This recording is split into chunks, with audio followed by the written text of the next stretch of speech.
ఎప్పుడు చూసినా ఏదో ఒక అవసరం, కష్టాలు, పేదరికం, ఇలా ఎన్నో అవసరాలు ఒక మనిషిని చుట్టుముట్టి ఎన్నో ఇబ్బందులకు గురి చేస్తూ ఉంటాయి.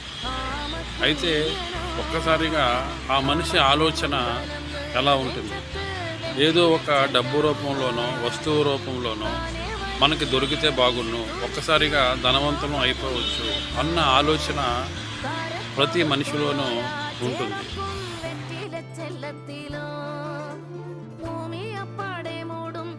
అయితే ఈ ఫోటోలో ఉన్న ఈమె ఆ విధంగా ఆలోచించలేదు.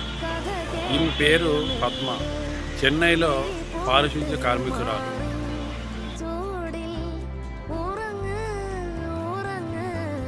అది కానిది ఎంతైనా నాకు వద్దు, నాదైనది ₹1 అయినా సరే నేను వదులుకోను అన్న డైలాగు సాహసం సినిమాలో గోపీచంద్ అంటారు. ఆ డైలాగు ఖచ్చితంగా ఈమెకు సూట్ అవుతుంది. ఎందుకంటే ఈమె పారిశుద్ధ్యం పనులు చేస్తూ ఉండగా ఒక బాక్సులో దగ్గర 40 సవర్ల బంగారం ఈమెకు దొరకడం జరిగింది. అయితే ఆ విషయం ఎవరికి తెలియచేయకుండా ఉండిపోతే ఆమె కూడా అందరిలాగే ధనవంతురాలు అయిపోవచ్చు. కానీ ఆమె ఆ విధంగా చేయలేదు.